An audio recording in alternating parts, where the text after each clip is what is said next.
Fala rapaziada, sejam bem-vindos a mais um vídeo aqui no Primeira Fila. Eu sou o Kef Nicolas e hoje, cara, depois da última semana que não tivemos o giro do motor, pelos motivos que acho que vocês já sabem, hoje voltamos, cara, voltamos até uma segunda-feira com o giro do motor. É um fim de semana sem a Fórmula 1, depois daquele GP de Miami horroroso. Mas tivemos a Indy com uma corridaça, para mim a melhor do ano até aqui. Tivemos a MotoGP, tivemos a Stock Car, a Fórmula 4 brasileira e por aí vai. Cara, tem muita coisa, velho, tem muita coisa. Então, sem mais enrolações, bora pro vídeo.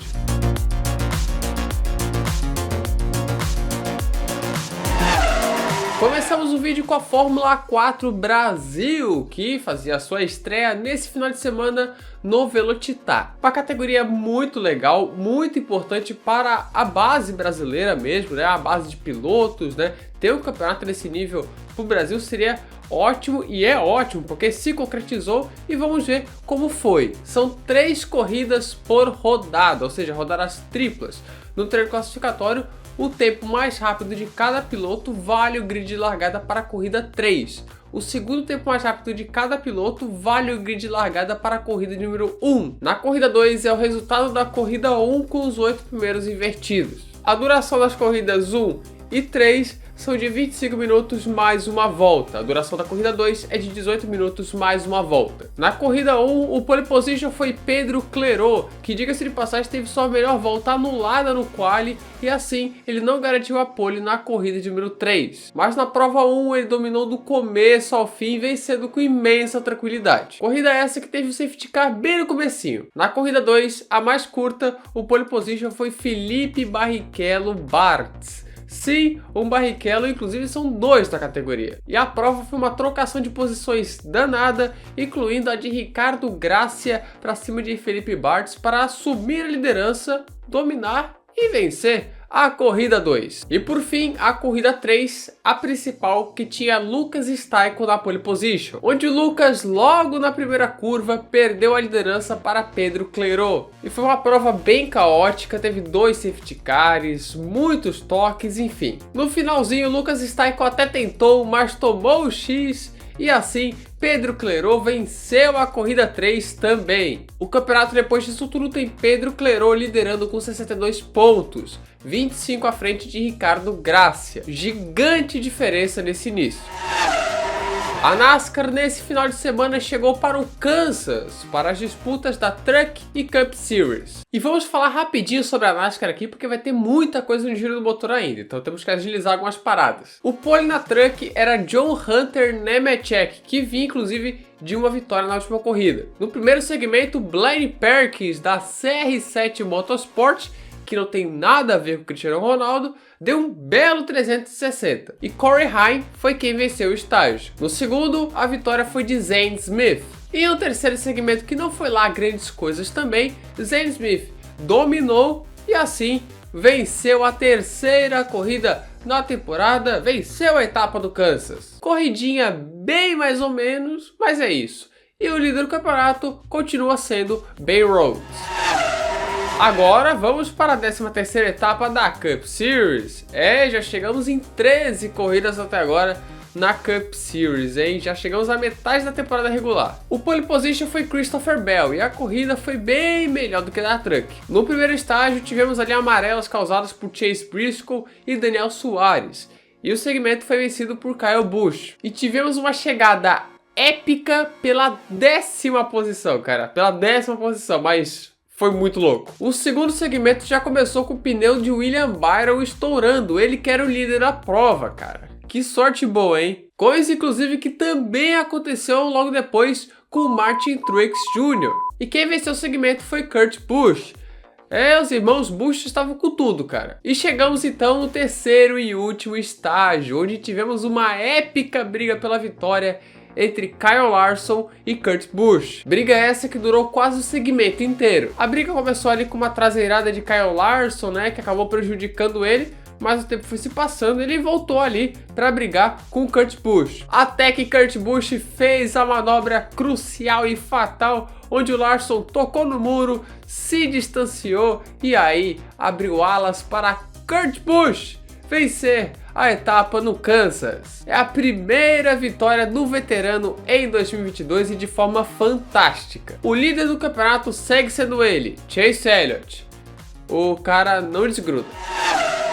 A Stock Car também teve corrida nesse final de semana. E dessa vez foi no circuito do Velocitar. O pole position na corrida 1 foi Ricardo Zonta, que teria um domingo assim de altos e baixos. Mas na corrida 1, Zonta teve uma corrida de altos, né? Não teve baixos, só altos. Isso pois ele dominou do começo ao fim e não deu chance pro resto. Enquanto aí atrás aconteceu os enroscos, principalmente no começo da prova. Rubens Barrichello foi ganhando posições ali e após os pitstops, ele passou o Felipe Lapena e assumiu a segunda posição. Grande corrida do Rubinho. E assim, Ricardo Zonta venceu a corrida 1 no Velocitar com Rubinho em segundo e Lapena em terceiro. Então, bora para a corrida 2 que foi mais movimentada e tinha Bruno Batista na posição de pole position devido ao grid invertido, onde logo no começo tivemos uma batida forte e a entrada do safety car. O começo foi meio morno, mas após os boxes se abrirem, o pau começou a comer na pista. Com essa briga espetacular que vocês estão vendo, lado a lado, briga espetacular pela liderança, onde ali atrás o Rubinho fazia uma ultrapassagem dupla, cara, que batalha. Mas após os pitstops, quem tomou a liderança foi o argentino Matias Rossi. E atrás, as batalhas seguiam rolando, onde Ricardo Maurício passou o Rubinho. Até que Gabriel Casagrande rodou Ricardo Zonta, que teve que abandonar e o safety car entrou na pista. Com isso, além de o Ricardo Zonta completamente desolado, teríamos uma relargada com poucas voltas faltando. Mas Matias Rossi segurou a pressão e venceu a corrida 2 no Velocitar. Ricardo Maurício foi o segundo e Rubinho o terceiro. Mas Ricardo Maurício acabou sendo desclassificado. Com isso, Rubens Barrichello foi levado para a segunda posição e Bruno Batista para terceiro. Motivo? Ele usou o pneu do Daniel Serra e isso não pode no regulamento. E a classificação do campeonato está desse jeito que vocês estão vendo. Gabriel Casagrande segue sendo líder, 128 pontos. O Daniel Serra aparece atrás com 2 pontinhos atrás só. Mais atrás ainda, aí a briga já está mais descolada, né? A briga ali pela liderança ainda é entre Gabriel Casagrande e Daniel Serra.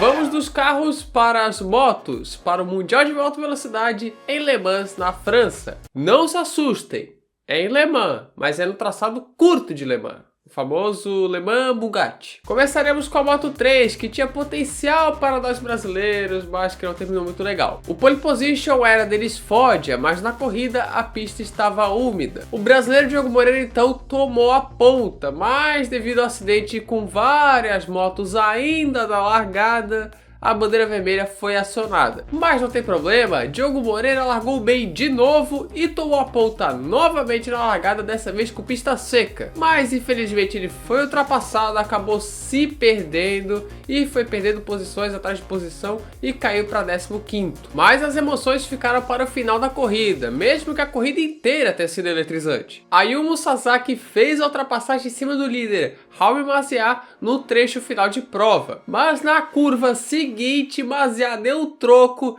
e de forma espetacular venceu em Le Mans. Em segundo chegou Sasaki, em terceiro Izan Guevara. Diogo Moreira terminou na 14ª posição. O líder do campeonato ainda é Sérgio Garcia, que não fez uma boa prova na França e a liderança caiu um pouquinho. Agora chegamos na Moto 2, que é sempre a categoria que traz menos entretenimento ali entre Moto 3, MotoGP, mas que teve umas coisas interessantes. O pole position foi a grande promessa espanhola, campeão da Moto 3, Pedro Acosta. E na corrida ele estava liderando tranquilo com seu companheiro Augusto Fernandes logo atrás. E o terceiro colocado já estava bem longe, cara, bem longe mesmo. Até que sozinho Pedro Acosta caiu e entregou a vitória de bandeja para Augusto Fernandes, que venceu a corrida na França com Aron Canet em segundo e Songkyak Chantra em terceiro. O líder do campeonato ainda é Celestino Vietti, com Ayl Guri em segundo, mesmo esses dois tendo feito corridas bem discretas. Agora vamos para a MotoGP, que teve uma boa corrida em Le Mans. O pole position foi Pecco Bagnaia, que estava se recuperando da má fase e aí já cravou a pole position logo de cara em Le Mans. Mas na largada, quem pulou para a ponta foi o seu companheiro de equipe, Jack Miller. Rins, que estava bem em terceiro, acabou perdendo o controle de sua moto, passou reto na brita e caiu. Logo depois, Bagnaia foi para cima de Jack Miller, onde o italiano se aproveitou de um erro do australiano para assumir a liderança. Juan Mir caiu e deu adeus à prova. Era a Suzuki em um dia para esquecer, ela que sairá ao final do ano da MotoGP. Bastianini passou o Miller e então ele iria para cima de Pecco Bagnaia. E olha, conseguiu. Ok que na primeira tentativa ele tentou ultrapassar e tomou o troco, mas depois Bagnaia errou e Bastianini assumiu a liderança de vez. E o Bagnaia na mesma volta errou e caiu. O italiano da Ducati foi do tudo ao nada em menos de uma volta. Que coisa impressionante. E assim, Enea Bastianini venceu o GP da França, sua terceira vitória no campeonato. Jack Miller foi o segundo e Aleix Espargaró foi novamente terceiro. Completaram o top 10. Quartararo, Zarco, Marc Marques, Nakagami, Binder, Marini e Maverick Viñales. E no campeonato, Quartararo ainda é líder. Mesmo que Alex Espargaró chegasse um pouquinho mais perto, ele diminuiu a diferença, diminuiu para 4 pontos. E ainda tem o Bastianini coladinho. O campeonato ainda promete. Para finalizar o assunto motos, vamos falar então da Moto E, que eu vou dar uma passadinha bem rapidinho aqui, porque não teve vitória do Eric Granado, né? Sim, estamos sendo clubistas. O pole position foi Mattia Casadei e na corrida 1 o vencedor também foi ele. Ele dominou a corrida do começo ao fim e com tranquilidade se saiu vencedor. Já na corrida 2 o vencedor foi o suíço Dominique Egerter, que passou o Casadei nas voltas finais, do finalzinho, para vencer de forma espetacular. E não só vencer a corrida, como assumir a liderança do campeonato. Sim, assumir a liderança do campeonato, pois Eric Granado foi sétimo e quinto no final de semana, e com isso agora está em segundo a 8 pontos de Egerter. Mas o campeonato ainda tem 10 corridas pela frente, então dá para virar, ainda tá no comecinho. Vambora! Das motos elétricas, vamos para os carros elétricos com a Fórmula E em Berlim, para a disputa de uma rodada dupla, onde a primeira corrida seria no traçado normal e a segunda no traçado invertido. Muito louco. Na primeira corrida, o pole position foi Eduardo Mortara, que não decepcionou na prova. E temos que falar de Sérgio Sete Câmara, que largou numa incrível 7ª posição. Pena que na corrida ele foi mal. O que vimos na corrida 1 foi um show de ultrapassagens, principalmente entre o pessoal que estava brigando pelo pódio. Ali tava uma zona, aí era o da Costa, Verne, por aí vai, ganhando posições, até com toque, pedaço voando. Enfim, tava uma corrida boa. Teve depois ali o Van Dorn escalando o pelotão. Van Dorn se empolgou, hein? O belga empolgou. E com menos de 10 minutos para o final, após o Mortara pegar o ataque mode, a briga pela vitória estava clara. Era entre Lotterer, Van Dorn e Mortara. Mas Mortara passou o Lotterer, depois Van Dorn e voltou a ser líder. Verne foi passando geral também e estava em segundo após passar o belga. E lá na frente, com a bateria no limite, Eduardo Mortara venceu a corrida 1 em Berlim, com Verne em segundo e Van Dorn em terceiro. Sérgio Sete Câmara foi o 17º e de graça abandonou. Agora vamos para a corrida 2, que foi mais morna. Mortara também foi o pole position nessa corrida aí, mas na largada o Nick De Vries deu um salto espetacular e pulou de terceiro para primeiro logo na curva 1. Que largada do nosso Michael holandês. Diferente de Roma, o ataque mode de 8 minutos de duração não bagunçou a corrida, muito pelo contrário. E aí o De Vries controlou de forma tranquilo, para vencer a sua primeira corrida desde a abertura do campeonato. Em segundo chegou Mortara e em terceiro Van Dorn. Olha o Van Dorn de novo aí, cara, olha aí, consistência. Destaque no final, onde tivemos a briga entre Fries e Da Costa, que pegou fogo, e o Fries foi meio sujo, cara, pra dizer o mínimo, né, porque ele pegou pesado ali na briga. De graça chegou em quarto, ele não conseguiu segurar o pódio, né? Não conseguiu segurar o Van Dorn, né? E aí terminou em quarto. Sérgio Sete Câmara terminou na 19ª posição. E o campeonato tem ainda Van Dorn como o líder absoluto. Em segundo vem agora Mortara, 12 pontos atrás do belga. Atrás ainda ali na briga temos Verne, Evans e Fries.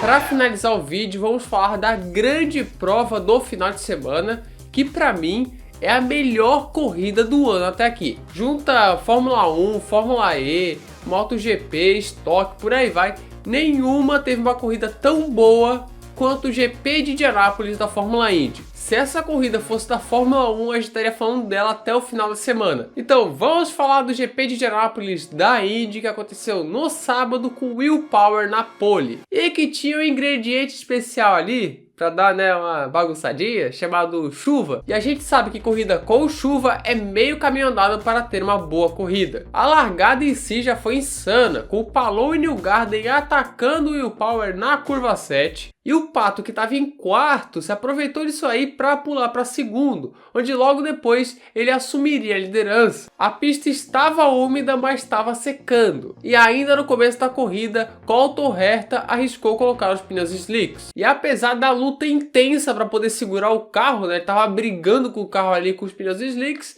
ele ganhou várias posições e brotou na segunda posição, que virou o primeiro após ultrapassar Pato O'Ward. Que salto no Herta. E antes de ultrapassar o Pato, Herta salvou o carro de forma espetacular, cara. Olha que salvada. Tudo isso já aconteceu com somente 4 voltas de corrida. 4 voltas. Não demorou muito para poder aparecer a primeira bandeira amarela, que foi causada por Alex Palou, que parou seu carro no meio da pista. Enquanto outras brigas rolavam, que eram muitas, Newgarden foi tocado, acabou ficando, abandonou e aí veio mais uma amarela. Na relargada, Sato foi para cima e ultrapassou Will Power para ser quarto. Logo na sequência, Viquei rodou, foi tocado e aí tivemos outra amarela. As paradas protocolares começaram, né? Afinal tem que botar gasosa, senão acaba. E o Colton Herta não dividiu posição com o Pato O'Ward não, e sim com o Felix Rosenqvist na saída do pit. Mas não deu para o sueco também e Herta seguia na ponta. E a gasolina do líder provisório Scott Dixon acabou no pit lane.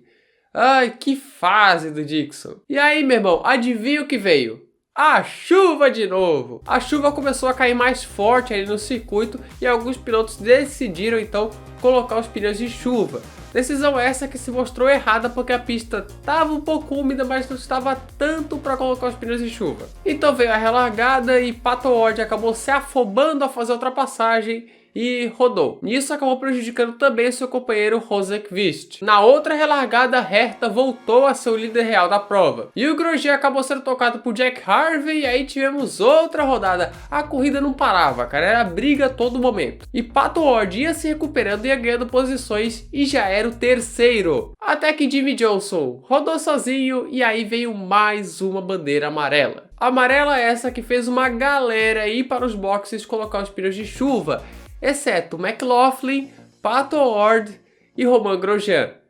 Esse erro de continuar na pista com os slicks seria fatal, onde inclusive McLaughlin rodou sozinho na hora da relargada e perdeu várias posições. Então tivemos outra relargada faltando apenas 14 minutos para o final e o Pato O'Ward não conseguiu segurar o Colton Herta. Piloto da McLaren, jovem, errando o pneu para estar na pista molhada, cara, isso me dá um flashback de alguma coisa, eu não tô lembrado. E mais atrás, McLaughlin rodava de novo. E o Pato, que tava com o pneu completamente errado para as condições ali, né? Teve que parar e aí foi pro final do grid. E assim, com muita chuva no fim dessa corrida fantástica, Colton Herta venceu o GP de Indianápolis, a primeira vitória dele no ano, com o Pagenaud em segundo e o Will Power em terceiro. Hélio Castro Neves terminou na 14ª posição. O líder do campeonato agora é o Will Power, olha só, com 170 pontos. 14 à frente de Alex Palou, que é o segundo colocado, né? Ele que é o atual campeão. Bem, esse foi então o Giro do Motor. É isso, se você gostou do vídeo, se inscreva no canal, pô, se inscreve aí, clique no botãozinho, né? Ative as notificações ali. Clique no gostei e compartilhe esse vídeo aí com a galera, cara. Compartilhe com seus amigos, com os familiares e por aí vai. Se você tiver sugestão de tema quadro ou vídeo, coloque nos comentários que eu vou ler tudo, beleza? Ah, e link na descrição, temos aqui o nosso servidor do Discord. Entra lá, pô, link aqui na descrição, pô. Entra lá. E é isso, muito obrigado a quem assistiu o vídeo até aqui e falou!